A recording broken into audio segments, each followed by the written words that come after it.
नमस्कार। आज जिस तरीके से चुनावी रिजल्ट आ रहे हैं, रुझान लगातार हमारे पास पहुंचते जा रहे हैं। पूरे भारतवर्ष से हमारे पास रुझान मौजूद है। जिस तरीके से कहा यह जा रहा था कि बीजेपी जो है अब की बार 400 पार, वो थोड़ा सा हमें लगता है कि निराशाजनक ये रहा है।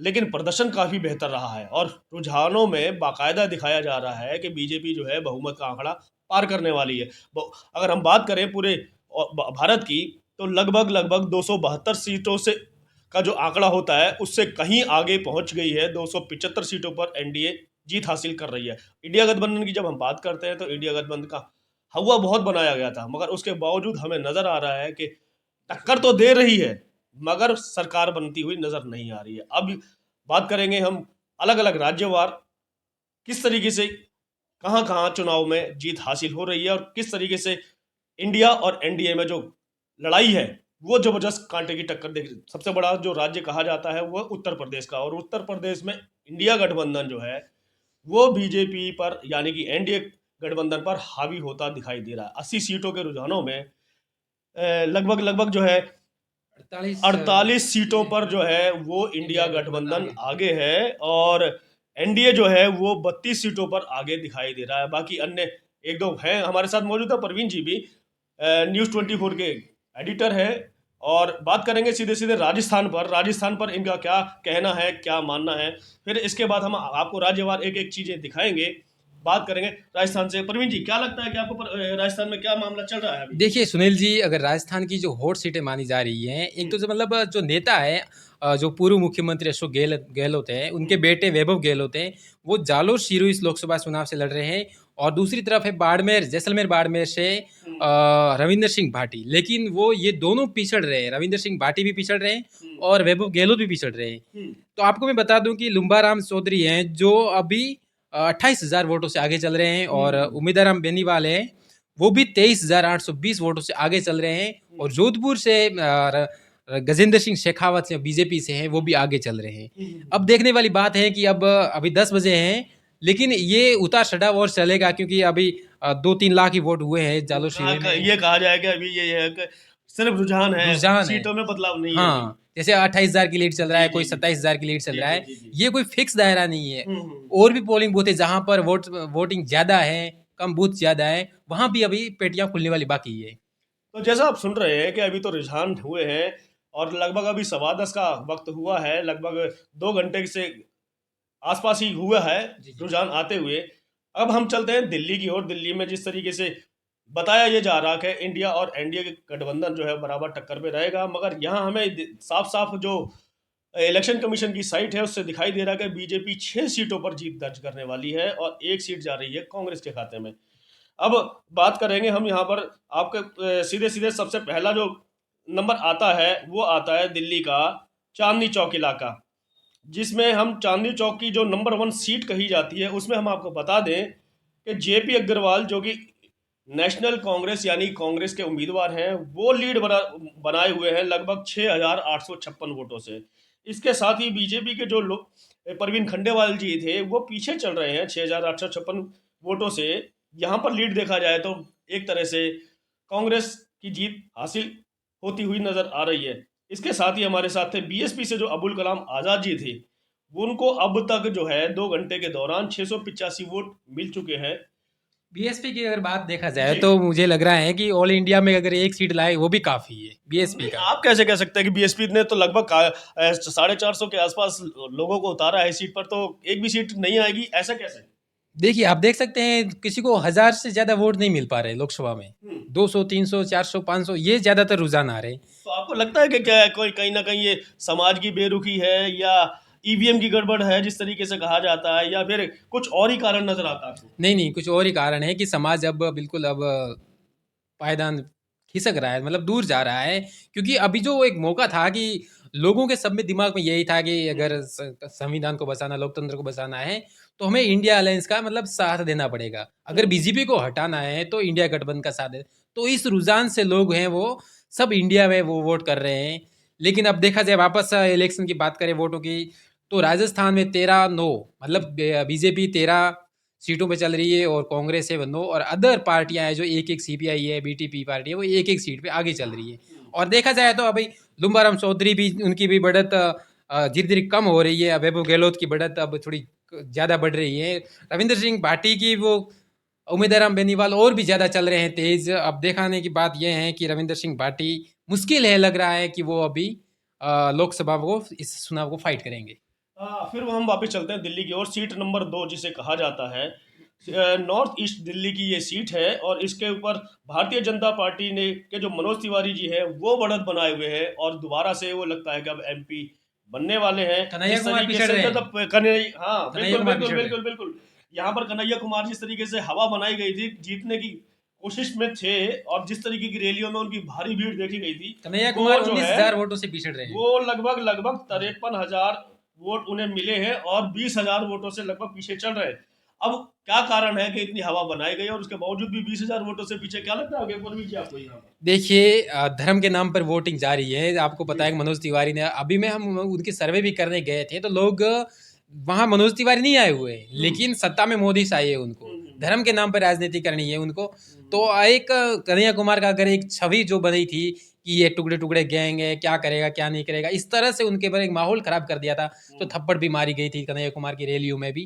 तो उसके कारण से लोगों ने कहा कि अगर ऐसे करेंगे तो ऐसे मोहल्ले में हावला तो होता रहेगा। इससे अच्छा है कि बीजेपी ही ठीक है, कम से कम धर्म तो सुरक्षित रहेगा, रोजगार मिले ना मिले, व्यवस्था मिले मिले ना, तो धर्म के नाम पर उसने किया। यहाँ पर भी देखने को मिल रहा है कि बहुजन समाज पार्टी के जो अशोक कुमार जी थे उनको खाली महज 1203 वोट मिल पा रहे हैं। यहाँ पर भी एकदम जिसे कहते हैं 10 लाख के वोटर लिस्ट में 1200 वोट, ये तो कुछ भी ना मैंने बराबर कहा है। ना, इसमें तो जमानत भी जब्त हो जाएंगी इन मैं लोगों की। कह रहा हूँ ना, जमानत जब्त होगी सब जगह, अच्छा। क्योंकि वो इंडिया अलायंस में और बढ़ रहे हैं। हम्म। एक छवि लगा दी थी, कांग्रेस ने लगा दिया था कि अगर आपके अगर संविधान को बचाना है तो हमारे साथ दो, हम्म। जो कि बीएसपी ने इस संगठन को साथ नहीं दिया था, मतलब जुड़ी नहीं थी उन्होंने जो अपना हम्म। अलग रह करके हाँ, चुनाव लड़ने का अलग निर्णय है। लिया, क्या उनका ये निर्णय गलत था क्या? बिल्कुल गलत ही था। अगर अच्छा। साथ में रहते तो फिर भी तवज्जा भी मिलता। हाँ। लेकिन अब जो उनके पार्टी के लोग भी थे वो भी तो पीछे हट रहे हैं। बिल्कुल अकेली पड़ जाएगी बीएसपी आने वाले टाइम में। तो आपको लगता है कि बीएसपी का जो जनाधार था, जिसे कट्टर वोटर कहा जाता था, अम्बेडकरवादी वोटर कहा जाता था, वो भी अब जो है ना इससे दरकिनार करने का लगा है? तो आ तो गए कट्टर, जो कट्टर कहते हैं ना, कट्टर अम्बेडकरवादी वोटर थे, वो आगे 1200। मतलब जिस तरीके से जो वोट मिले हैं वो कट्टर अम्बेडकरवादी के हैं, बाकी जो हाँ, है सब छिटक गए इधर से उधर। बागी छिटक गए। तो हम अब चलते हैं दिल्ली में फिर वापस, ईस्ट दिल्ली में, जो कि सीट नंबर 3 कही जाती है और यहाँ पर जो है बीजेपी के हर्ष मल्होत्रा जी जो है वो बढ़त बनाए हुए हैं 8,000 वोटों से। लगभग 57,000 के आसपास उन्हें वोट मिल चुके हैं। इसके पीछे आम आदमी पार्टी के जो मोनू जी थे, जिनको दावा किया जा रहा था कि इस बार इंडिया गठबंधन के अंदर जो उन्हें सीट मिली है, और सबसे बड़ी बात कि जनरल सीट पर एससी कैंडिडेट को उतारना, ये एक बहादुरी का काम किया था आम आदमी पार्टी ने। वो भी पिछड़ रहे हैं लगभग 8,000 वोटों से। यहाँ पर बीएसपी की जब हम बात करें तो वकार चौधरी जी, जिनका आपने वीडियो वायरल देखा होगा कि उनके साथ अभद्रता की गई थी, उसके बावजूद भी बीएसपी में वो शामिल हुए, उनको 722 वोट मिले हैं मात्र। अब ये वोट किसके हैं? क्योंकि हिंदू मुस्लिम एकता की बात की जाती है, दलित मुस्लिम एकता की बात की जाती है, मगर जो वोट है वो यहाँ पर सिर्फ और सिर्फ मुझे जो लग रहा है वो बीएसपी के जो समर्थक हैं, जो कट्टर अम्बेडकरवादी है, वही वोट दे रहे हैं। बाकी वोट गया इंडिया गठबंधन को। ये बड़ी बात है, ये सोचने वाली बात है। क्या लोगों ने ये बना लिया था कि इंडिया गठबंधन को ही जिताना है और उनको ही वोट करना है, अपने घर को छोड़ करके वो दूसरे घर की ओर जो देखते हैं? क्या ये बात सही है परवीन जी? क्या लगता है? देखिए, अगर जो भी ये इंडिया गठबंधन आज आगे बढ़ रहा है, उनका श्रेय मैं ध्रुव राठी को दे सकता हूँ।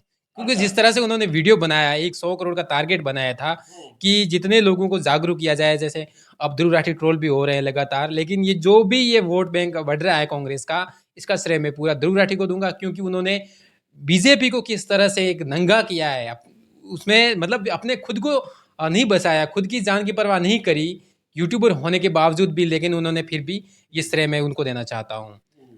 अब वापस हम फिर दिल्ली में आते हैं, तो दिल्ली में जो सीट नंबर 4 है, 543 सीटें हैं, आपको पता होना चाहिए, और 272 पर एक सरकार गठित होती है, जिसमें सीट नंबर 4 नई दिल्ली की। नई दिल्ली से जो है इस समय बांसुरी स्वराज भारतीय जनता पार्टी से काफ़ी आगे चल रही हैं। 5,528 वोट उनको अभी लीड कर रही हैं वो, और इसके पीछे हैं आम आदमी पार्टी के सोमनाथ भारती जी। इसी के साथ राजकुमार आनंद जी, जो कि मंत्री रहे बाकायदा आम आदमी पार्टी में, और वो सिर्फ मात्र महज 663 वोट पा पाए हैं।